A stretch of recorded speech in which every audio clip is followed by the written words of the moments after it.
Titus chapter 3, verses 1 to 8. Pag-aralan natin na ano yung last time tungkol sa mga members na tapos winarningan sila na ano yung warning sa kanila.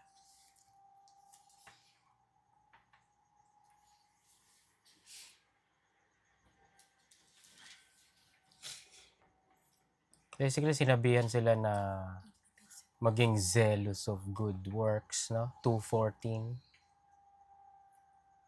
Mag-look forward saan? Blessed hope, the glorious appearing of the great God, na yung mga basically motivation. Bakit nyo kailangan netong sanctified? Bakit nyo, no, ito yung magmo-motivate sa sanctified na kakaibang lifestyle, na? Kasi darating si Lord. Tanda mo, no? Pinakinggan mo yun. Ayan, nag-continue na dito. Chapter 3, verse 1. Put them in mind to be subject to principalities and powers, to obey magistrates, to be ready to every good work. Sa mga ibang verses, kunyari, or books, Ephesians 6:12, itong mga principalities, powers, iba ibig sabihin ito, na? Pero dito, principalities, pinag-uusapan dito, earthly leaders. Yung powers, earthly authorities. Magistrate. What is a magistrate? A person who lays down the law. Basically, a judge or other civil authority. So, sinasabi, paalalahanan daw yung mga believers, lahat ng believers, lahat ng Christian na maging obedient sa mga earthly authorities, kunyari, government, no? Pag sinabi ng, ano? Yun, abide by the law, basically.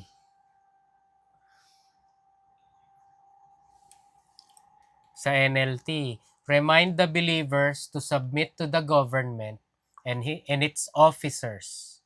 They should be obedient, always ready to do what is good. Sa Romans 13:1-5, sabi, NLT, tingnan mo to everyone must submit to governing authorities. For all authority comes from God. And those in position of authority have been placed there by God. Pinag-aralan natin na si God in control ng lahat, no?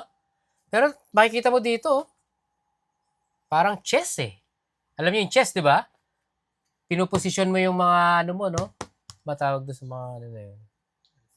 Mga alipores, yung matawag doon. Pawns. Basta mga king, queen. Pero nakita mo dito, for all authority comes from God. Basic.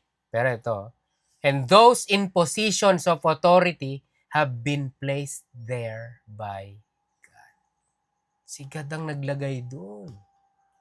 Verse 2, so anyone who rebels against authority is rebelling against what God has instituted, and they will be punished.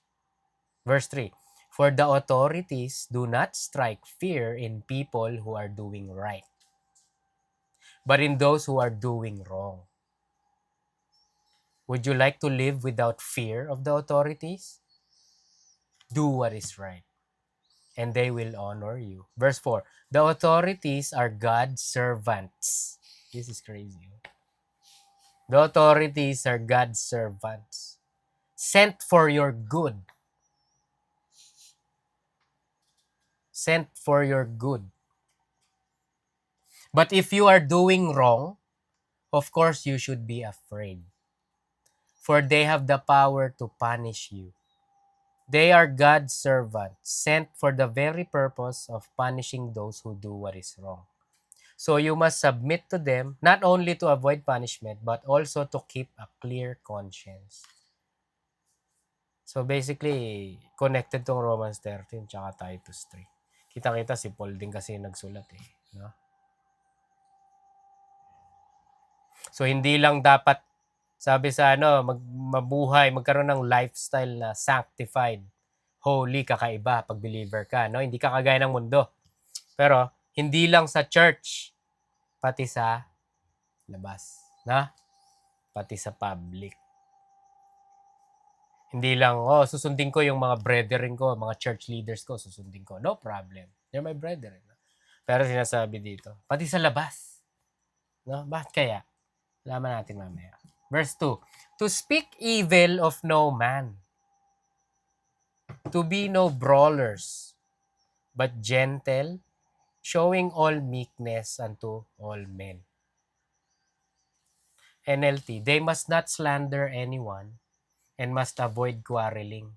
Ano yung slander? Sira, paninira, siraan. They must not slash. Sa school nyo, usong-uso yun, Siraan, nagsisiraan. Kung ano-anong mga snitching na nagaganap. They must not slander anyone and must avoid quarreling. Instead, they should be gentle and show true humility to everyone. Basic. Verse 3. For we ourselves also were sometimes, ito maganda tong verse na to, makinig tayo dito. For we ourselves also were sometimes foolish, disobedient, deceived, serving diverse lusts and pleasures, living in malice and envy, hateful and hating one another. Makikita mong word dito, yung word na sometimes, no? Sinasabi ba dito na sometimes tayo foolish, disobedient, na? Nakikita niya? Deceived. No? Sometimes hindi naman. Pero ganun ba? Hindi. Yung word sometimes, ang Greek word, ibig sabihin nun, once. So basically sabi, for we ourselves also were once foolish, disobedient, deceived, serving diverse lusts and pleasures, living in malice and envy, hateful and hating one another. So ibig sabihin ba, hindi mo na to ginagawa? Kasi sabi, once upon a time lang yan. Hindi din. Bakit hindi? Ang keyword, yung words na, nakita nyo? Tingnan mo serving. The verb, serving, at saka yung word na living. Yung Greek word ng serving, duluo, ibig sabihin nun, in bondage. To be a slave to. So basically, ibig sabihin, to be in bondage, to be a slave to. So ibig sabihin, yung serving na yon, no? Ganun ka pa rin ba? Pag believer ka na? Hindi na. Same with the word living, diago. Ibig sabihin nun is a lead in life or lifestyle. Naintindihan nyo ba? Ulitin ko For we ourselves were once, or were sometime foolish, disobedient, deceived,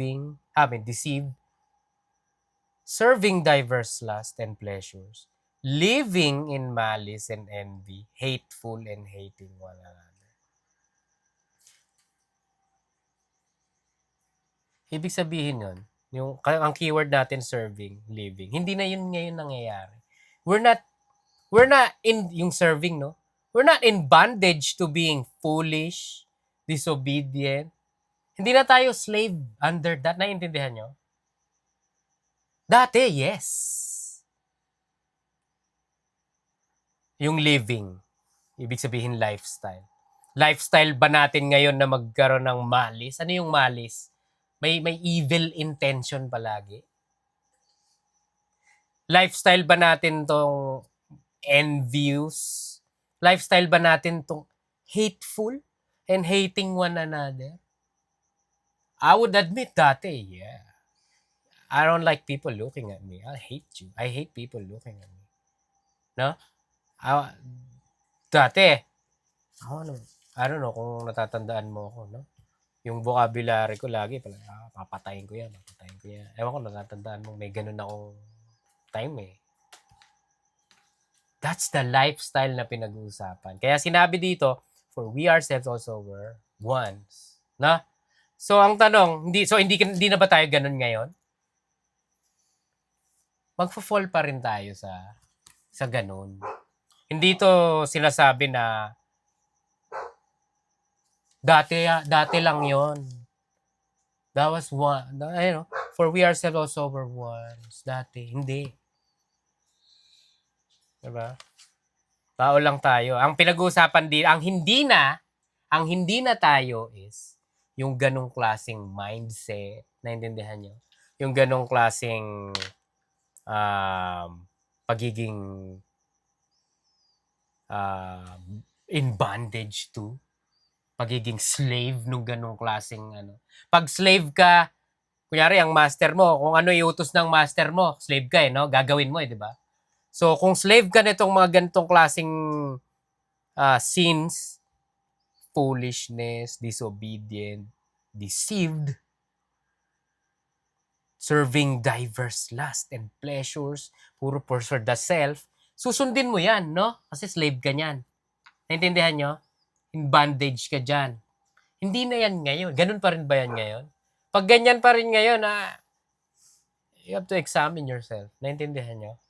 Hindi na lifestyle to. Yun ang sinasabi dito. Verse 4.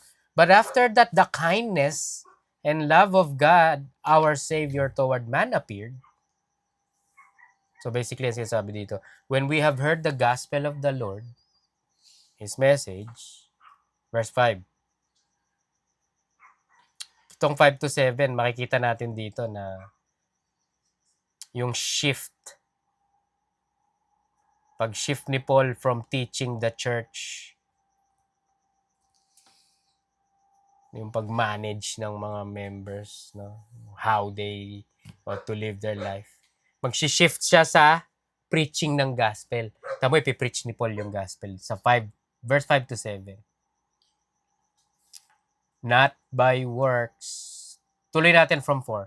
But after the kindness and love of God, our Savior toward man appeared. Nung nagpakita na, nung narinig na natin yung gospel, ito nangyari. Not by works of righteousness which we have done, but according to His mercy, He saved us. Ano sabi? Ang linaw, no? Not by works of righteousness which we have done. Hindi according dun. According saan? According to His mercy, He saved us by the washing of regeneration and renewing of the Holy Spirit. So kitang-kita, this is a very, very good verse na magsasabing, salvation is not by works. Salvation is not by being a good person. Eto, tandaan nyo to, importante. Titus 3:5. Kitang-kita na dyan. Bulag lang ang magsasabing mali yan, no? O non-believing o works-based pinanghahawakan niya. No? So, paano ngayon yung mga narinig doon na si Mother Teresa, di ba? Sasabihin ng tao, paano naman si Mother Teresa? Kasi kilalang saint yun, mabait, no? So, hindi siya Hindi siya nasa heaven dahil dun sa ginawa niya, ganun ba? Absolutely. Hindi nang judge ang sinasabi dito, hindi base. Hindi based on, kita mo, righteousness which we have done. So makikita mo dito na capable yung tao na gumawa ng kabutihan. Capable. But guess what? Hindi doon ang basehan ng para makapunta sa heaven o sa langit. Hindi yun. Ha? Ang basehan is if God's gonna have mercy on you. Sa Romans 9, no? Nag-quote sa Old Testament. God will have mercy on whom He will have mercy. So, it's His choice. Ha? Kunyari, Romans 9:11. Romans 9:11. For the children being not yet born, ibig sabihin, neither having done any good or evil, that the purpose of God according to election might stand, not of works, but of him that calleth. So not of works, but of him who calls, who initiates the move. Ang linaw na dito. Hindi works. Wala ka pang nagagawang good or evil, oh. Pwede ka nang hindi pwede ka na masay, kundi may mapupunta sa heaven kasi bakit? Kasi hindi naman based on good, on what you've done, good or evil. It's not based on that. It's not based on the righteousness which you have done. It is according to His mercy. He saved us. And by the washing of regeneration. Palingenesia. Regeneration. Ibig sabihin, new birth. Regeneration means new birth. Familiar yung new birth? Anong chapter ng book ni John yun? New birth. Ha? Ano? Anong chapter yun? The born again chapter. What chapter is that?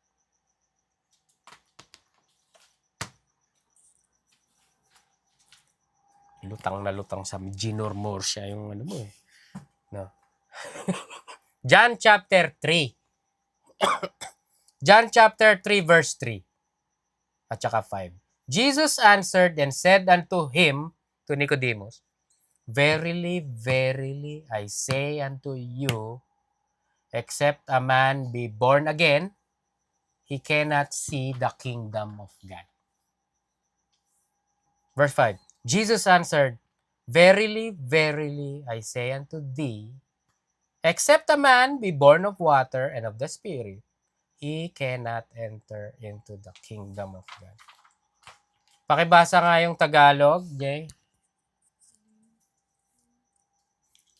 John 3:3, pakibasa, Tagalog. Sumagot si Jesus, sinasabi ko sa iyo ang totoo, hindi mapapabilang sa kaharian ng Diyos ang hindi ipinanganak na muli. Kailangan kang ipanganak muli. Yan ang sinasabi. Na? Born again. So how do you get born again? Na? How do you get born again? Ang kasagutan dyan is sa John 3:16. Synonymous yung born again at saka believing in the Lord Jesus Christ or on the Lord Jesus Christ. Ano ibig sabihin ng synonymous? Ha? Jay? Kasing kahulugan. Ha? Kasing kahulugan. Kasing kahulugan. Pareho lang. Iisa. So sinabi ko, synonymous ang pagiging born again with believing on the Lord Jesus Christ. Iisa lang yung meaning. Isa lang ang kahulugan. Naintindihan mo, Jason? How do you become born again?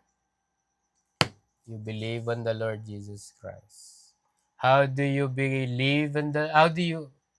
Sabi, ay, vice versa. Diba? Isa lang yon. Pag sinabing, pag may nagtanong sa'yo, born again believer ka, it's the same question as, do you believe in the Lord Jesus Christ? Naintindihan niyo? Synonym. Ano daw? By the washing of regeneration and renewing of the Holy Ghost. Renewing, anakainosis. Anakainosis. Renewal or complete change for the better. Complete change. So basically, kapag may pinanganak, ibig sabihin, may bago. No? Kunyari, may bagong itlog yung manok. May bago tayong darating. Kunyari, pinalilagay mo sa incubator. May bagong manok tayong bubuhay. May bago. Naintindihan nyo? Renewing. Complete change for the better. Magkasabay, no? By the washing of regeneration. Ano daw yung regeneration? New birth. So, pag i-picture mo yung baby, lumabas sa womb ng mommy, anong lumalabas doon? May tubig, di ba? Naintindihan mo, yun yung ibig sabihin sa John 3:5. Jesus answered, very, very, I say unto thee, except a man be born of water and of the Spirit, he cannot enter into the kingdom of God. That's talking about yung analogy ng human birth. Di ba pag sinabi, nag-break na yung water. Ibig sabihin, manganganak ka na. No? Alam mo yun, no? Nanganak ka na eh. Ibig sabihin, yung symbol ng water, eto, by the washing of regeneration. Kaya may tubig siya.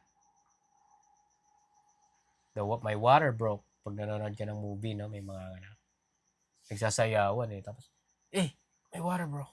Really? Tara na. Di ba?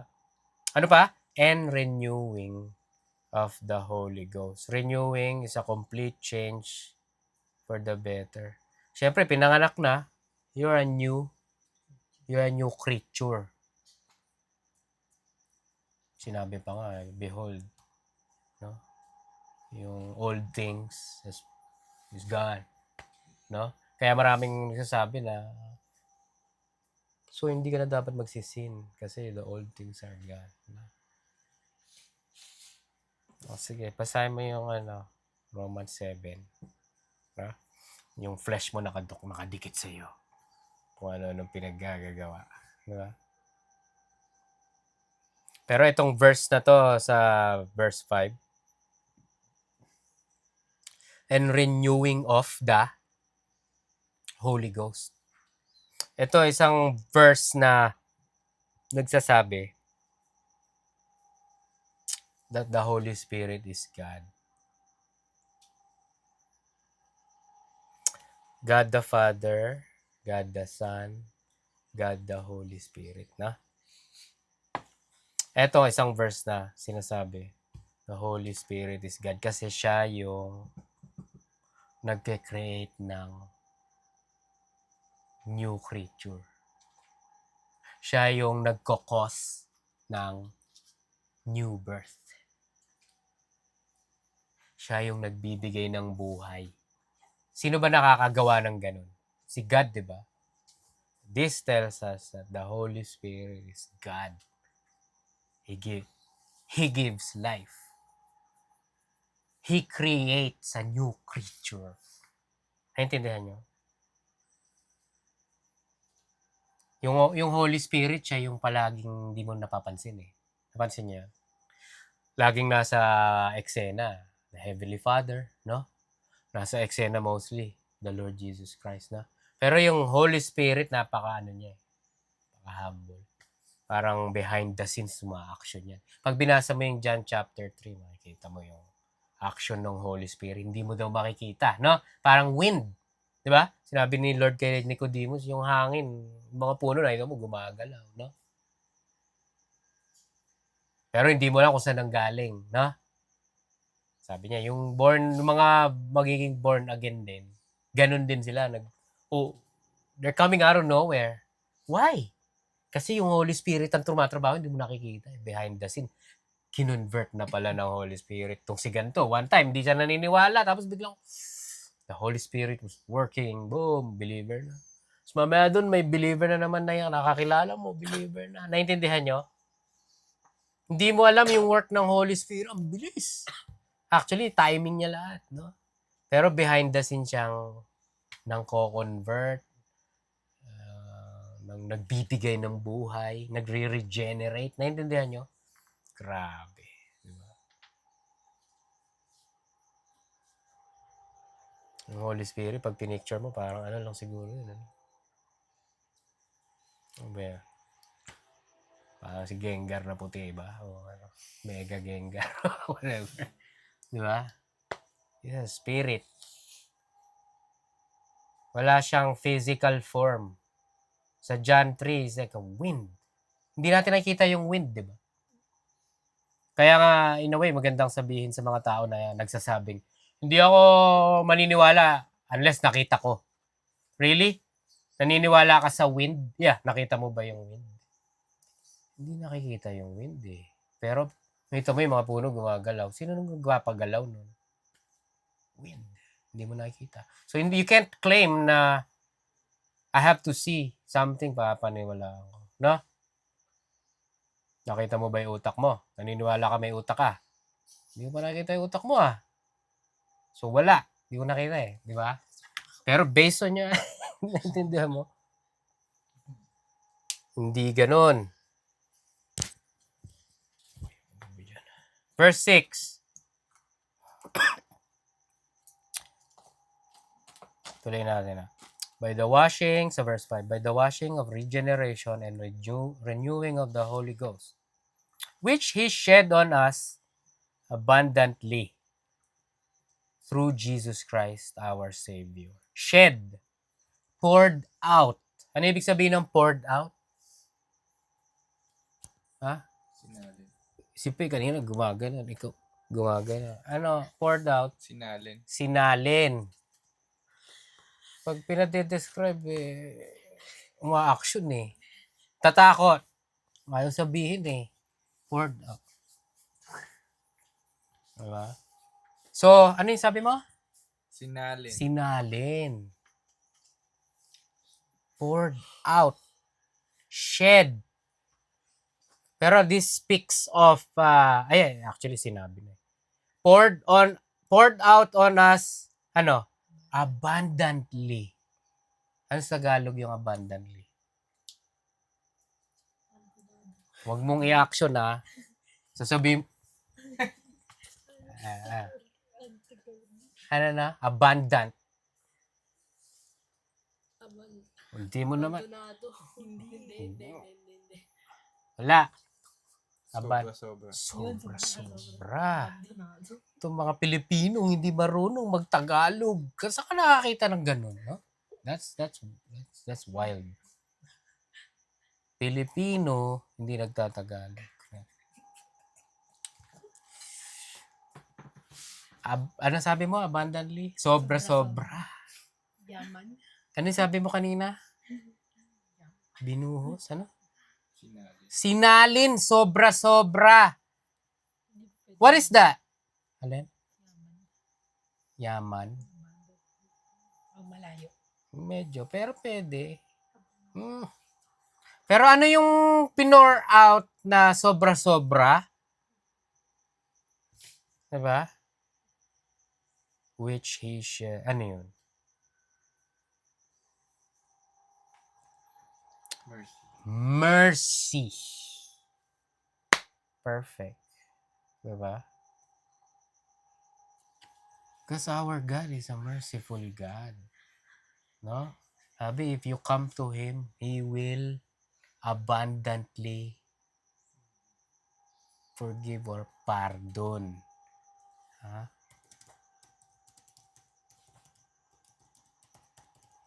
Nasa Isaiah 55 verse 7.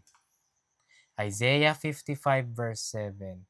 Let the wicked forsake his way, and the unrighteous man his thoughts, and let him return unto the Lord, and he will have mercy upon him, and to our God, for he will abundantly pardon. Let him return to the Lord, for he will abundantly pardon. Hindi lang siya yung, oh, sige, papatawarin kita, pero tama na. Patawarin kita, pero medyo galit pa ako, ha, medyo. Ano, no? Doon ka muna. Sige, doon ka muna, kasi medyo masakit pa yung ginawa mo, eh. Walang ganon. He will abundantly pardon. Natatandaan niyo yung prodigal son, no? Sinalubong ng kisses and hugs. No? Pinaulanan ng love. Pinaulanan ng mercy. That is our God. Pinag-aralan natin kanina who our God is. He is greatly to be feared. But at the same time, our God will abundantly pardon us. He is quick. He is quick to dish out forgiveness. Naintindihan niyo? Kapag di ka naniniwala na ganun, nakpapa. Delikado ka. Naintindihan niyo? Kasi tandaan niyo, kung ano yung pinaniniwala mo, that's what you're gonna get. Kung naniniwala kang, naku, nag-aalangan si God patawarin. Naku, delikado ka. Naintindihan mo? No, you must believe, my God will abundantly pardon me. I can come to Him like the prodigal son. Sasalubungin ako ng forgiveness, kisses, hugs. Bigyan pa ako ng ring, binigyan pa ng magandang damit. Tandaan niyo yun? Diba? That's our God. John 1:16. And of His fullness have all we received. And grace for grace. Nakita nyo? Of His fullness have all we received. Na-receive natin yung ano niya. His fullness. His all.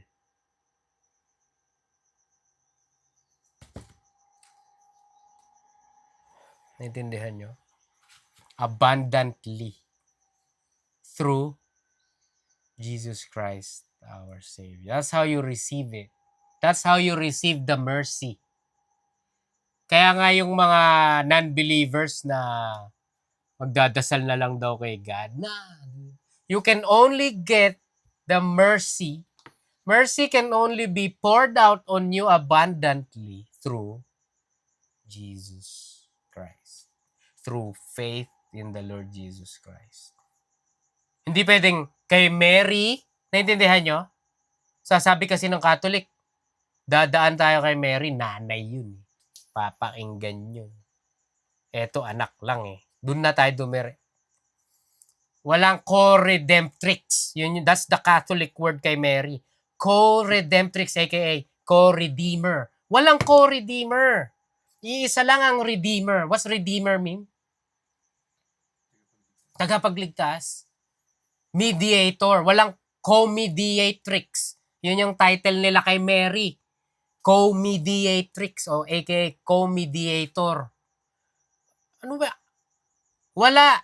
It's a single player game. It's not a co-op. Naintindihan nyo? Iisa ka lang. John 14:6, no? Jesus said, I am the way, the truth, and the life.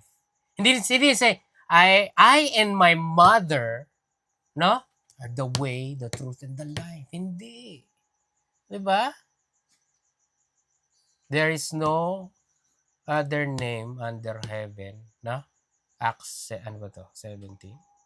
There's no other name under heaven given among men whereby we must be saved, no?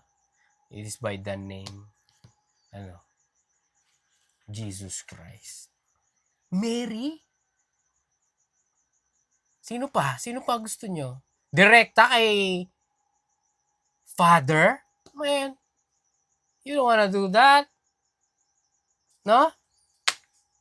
Can you imagine, pinadala niya yung anak, nandiyan na, oh. Tapos ikaw, didirekta. Ang sasabihin sa'yo, hey, pinadala ko yung anak ko. You're toast, no? Anyone wants to come to me, go to my son. Naintindihan niya yung picture?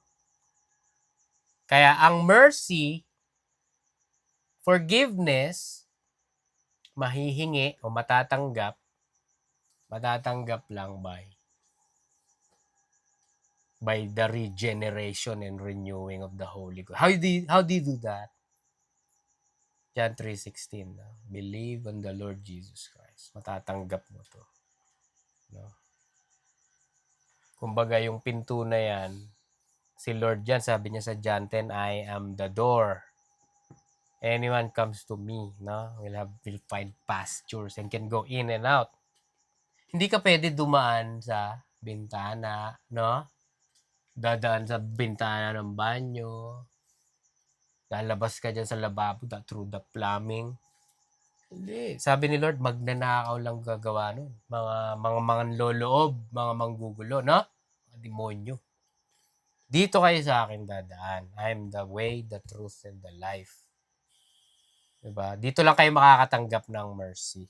So, nagpipreach siya ng gospel dito si Paul. Verse 7, that being justified by His grace, we should be made heirs according to the hope of eternal life. That being justified by His grace. Sa Romans 4:3, justified by belief or by faith. Abraham believed God, and was counted to him as righteousness. Ano tawag doon? Justification. No? Justification, ibig sabihin nun is to be declared righteous. By who? By God. No? So sabi dito, that being justified by His grace, we should be made heirs according to the hope of eternal life. Yung word na should, we should be made heirs. Yung should, that's a verb used to express obligation, expectation, or propriety, or what is right. Yung word na should, no? Ibig sabihin, dapat. So, that being justified by His grace, karapat-dapat o dapat ka na maging tagapagmana. Dapat. Kasi na-justify ka na. You were declared righteous. How? Because you believed in His Son. Hindi na, patingin nga ng good works mo, ng righteousness that you have done. Sabi, okay, I declare you righteous. Hindi eh. Hindi ganun nangyayari yung justification. Nangyayari yon by grace. Through faith or belief. No? Pag ginawa mo yon, you should be made heirs. Tagapagmana. No? Isa pang keyword is according. We should be made heirs. Ano ibig sabihin ng heirs, Jisan? Tagapagmana. Tingnan mo. H-E-I-R-S. You should be made heirs. Tagapagmana. Base, according to, ito keyword dito guys. According to the hope of eternal life. According, Greek word, kata. Ibig sabihin, in agreement with, in proportion to, or based on. So, ito we should be made heirs based on our hope of eternal life. So, para maintindihan nyo to, babasahin natin yung Matthew 9:27 to 31. And as Jesus passed on from there, two blind men followed him. Lakad si Lord, no? Two blind men. How blind men follow?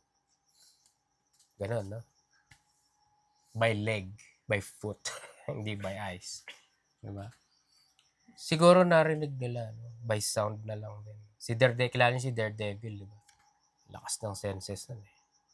Siguro na, humingi rin siguro may compassion din yung mga tao. Hinaguide sila. Dito.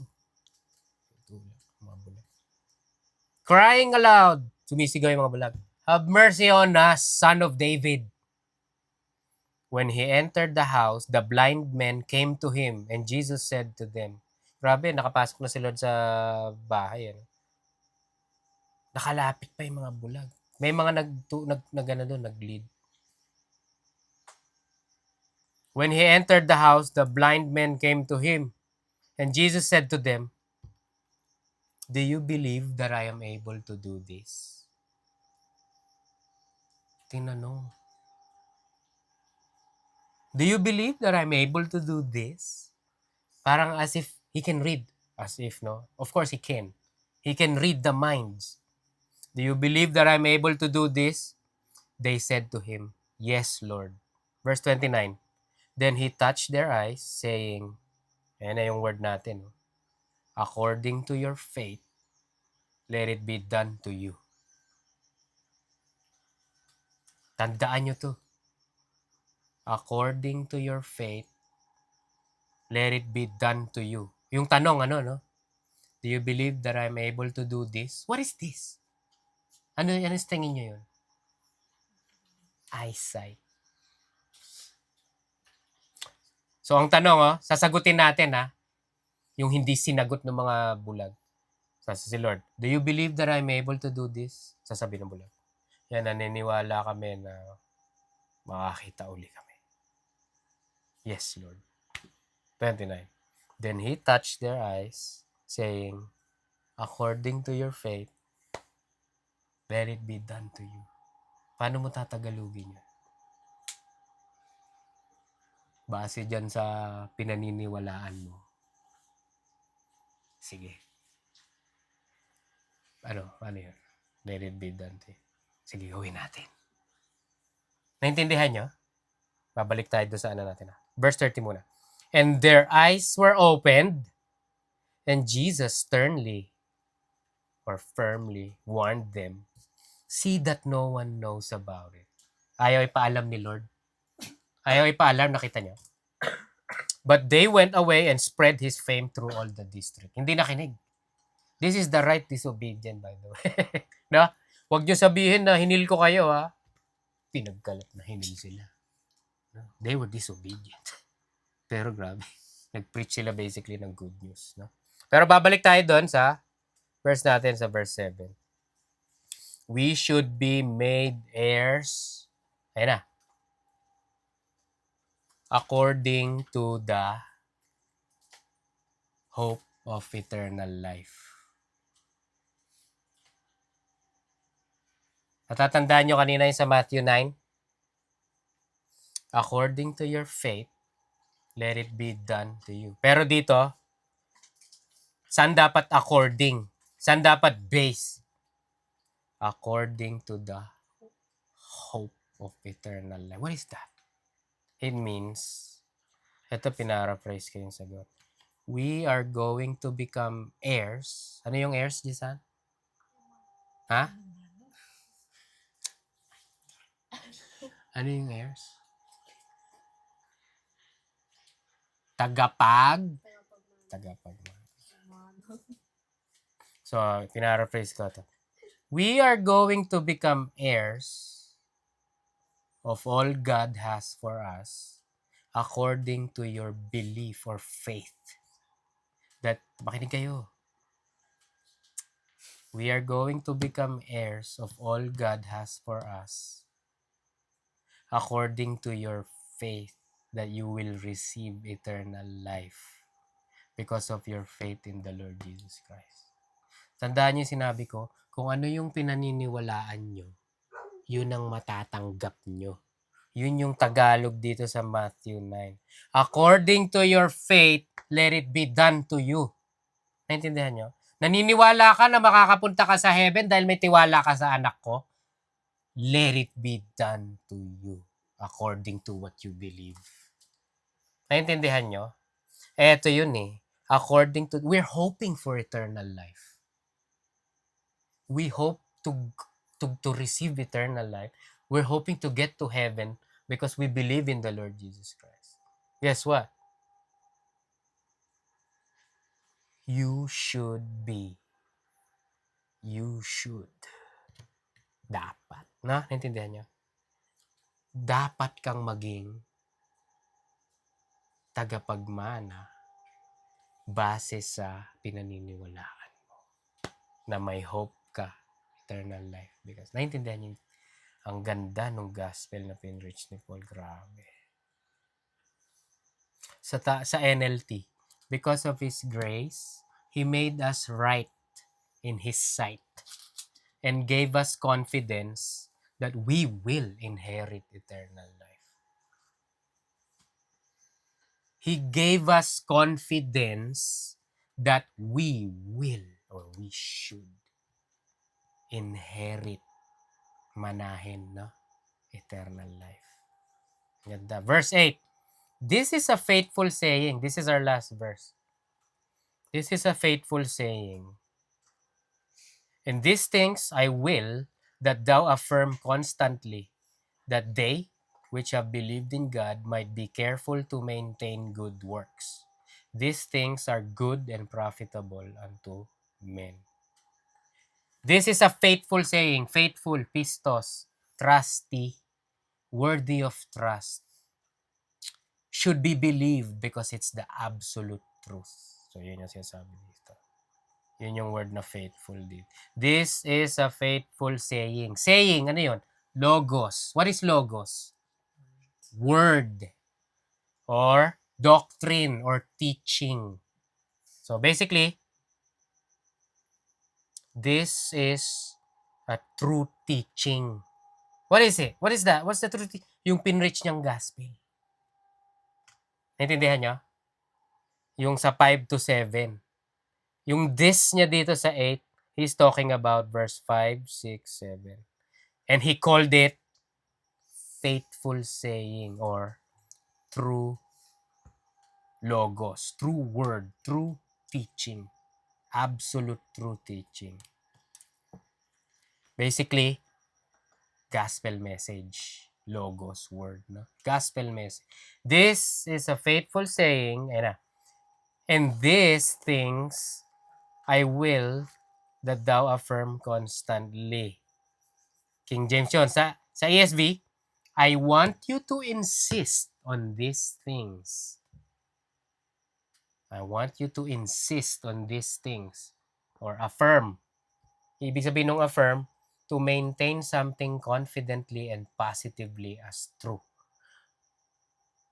To maintain something confidently and positively as true. So, gusto daw ni Paul na itong gospel, itong truth, maging confident ka at paniwalaan mo na absolute truth. This, yung ESV ulit, no? I want you to insist on these things.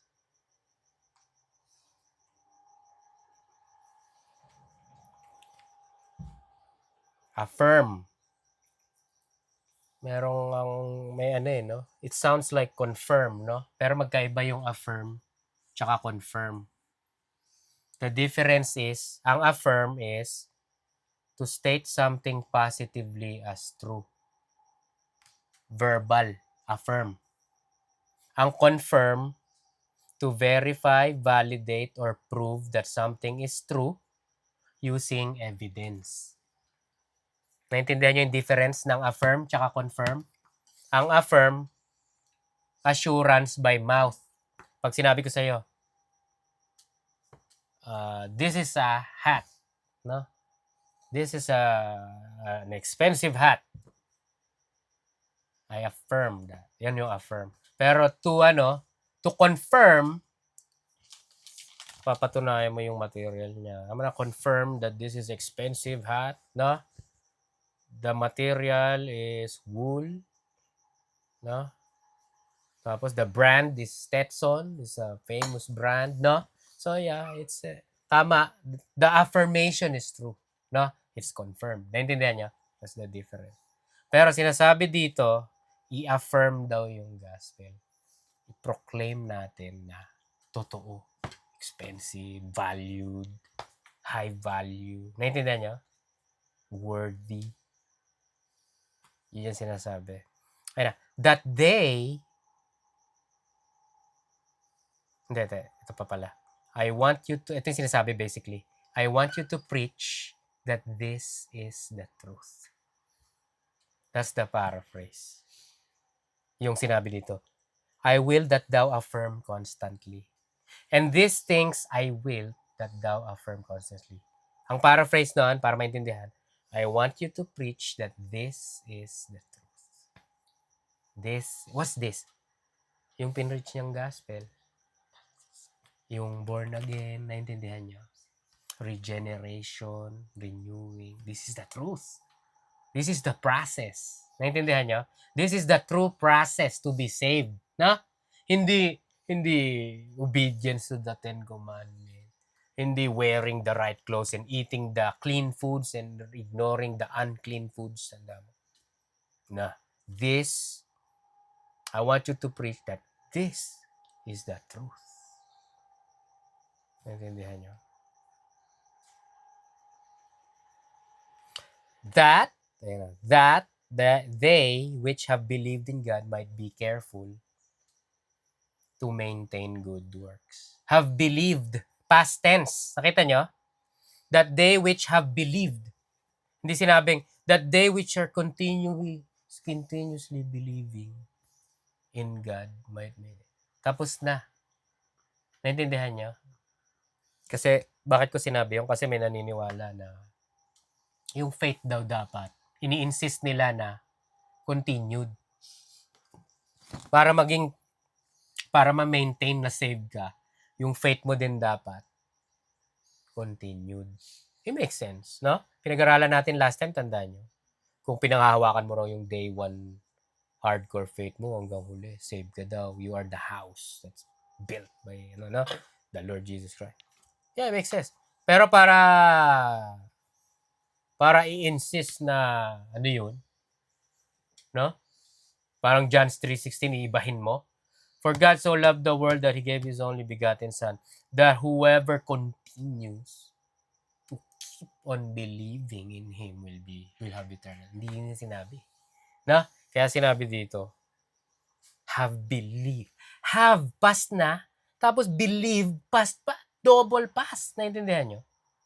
So, emphasis siya na save ka na nung naniwala ka. Naintindihan nyo? Wala kang action na makapagbabago, makapag-shaken ng status mo sa heaven. Naintindihan nyo? Yan siya sabi dito. Pero, what about them? No? I-maintain daw. Yung mga naniniwala might be careful to maintain good works. Ha? Kala ko ba okay na kami? Bakit we need to be, that might be careful to maintain good work. Careful, Greek word, frontitzo.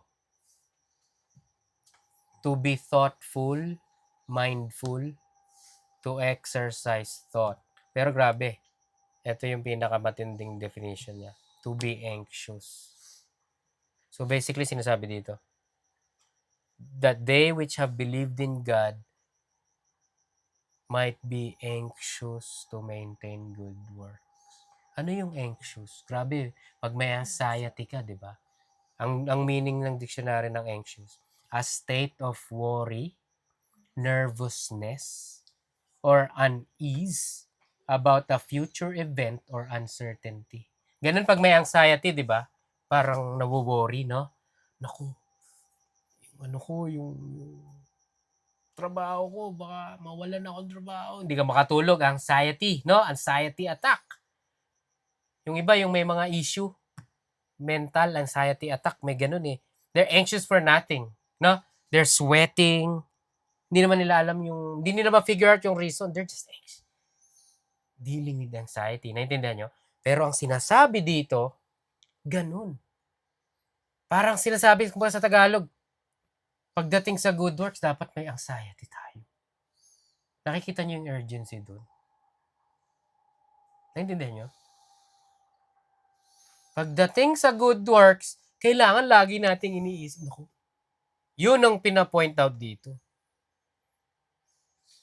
Titus 2:7, tandaan, binasa na last time. In all things, showing thyself a pattern of good works. In doctrine, showing uncorruptness, gravity, sincerity. Together, no? Ng doctrine, may pinangahawakan kang by word, no? Hindi ka lang nagsasalita, ginagawa mo rin. Tandaan niya.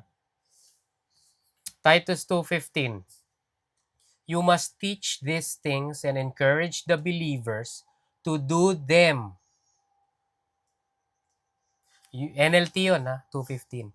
You must teach these things and encourage the believers to do them. So, we have to learn and do. Hindi lang learn. No? Learn and do. Teach them and encourage them to do. Yan ang sinasabi. Bakit daw? Because these things are good and profitable unto men. What is it? What is good and profitable unto men? The good works and at saka the gospel. No? Bakit the gospel? Kasi it will save their souls from hell. Because of their sin. No? It's profitable. The gospel is gonna benefit them. Ano pa yung profitable? Good works. Bakit? So that God gets the glory. So also that they could be led to God because of the good works. No? Profitable, ophelimos, helpful, serviceable, advantageous. Helpful, serviceable, advantageous. So pag nag-good works ka sa mga tao, that's helpful to them. That is serviceable. That's a good service. No? You're serving them. Ano pa? May advantages to them. So that's why they can take advantage of you, no? At the moment. They should take advantage if you're being charitable at the moment. No? Pero kanino profitable? Serviceable, helpful? Unto men. Not God. No? God doesn't need your money, no? Good works, no? Romans 4:2. For if Abraham were justified by works, he had whereof to glory, but not before God. Naintindihan niya? Good works, yeah, you can glory, but not before God, no? Or not the angels. Kasi profitable yun unto men. Ikaw, man ka ba? No? Yeah. So, profitable din sa'yo yung good works. Bakit? Kasi marirewardan ka. Romans 4:4. When people work, their wages are not a gift, but something they have earned. So, profitable din sa atin. Profitable sa kanila, profitable sa atin. So, 2 birds, 1 stone. Matthew 5:16. Let your light so shine before men that they may see your good works and give glory and glorify your Father which is in heaven. Kunyari, inabutan mo ng pagkain yung homeless. No? Sumalis ka na. Most likely, sasabihin, thank you, Lord. Nag-glorify si God, no? Yung iba maaring may mga senaryo hindi naniniwala, pero dahil pinakitaan mo ng good works, no? No? Tumingin sa taas. Thank you. Nag-glorify si God sa gano'n, no? So, doing good works, synonymous with letting your light shine. Ano yung synonymous? Ano ibig sabihin ng synonymous, Jizan? Wala. Ano yung synonymous? Kapareho. So, sinabi ko, doing good works is kapareho or synonymous with letting your... Pag sinabing, let your light shine. So, itatranslate sa iyo ng mga modern Christian na kakanta sila.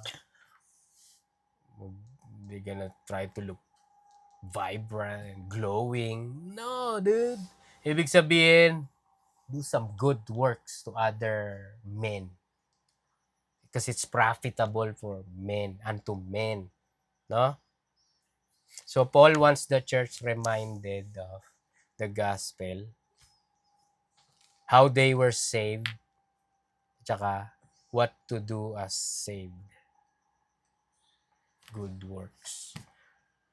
So, chapter 1, establishing the church, maglagay ng mga leaders sa mga places. No?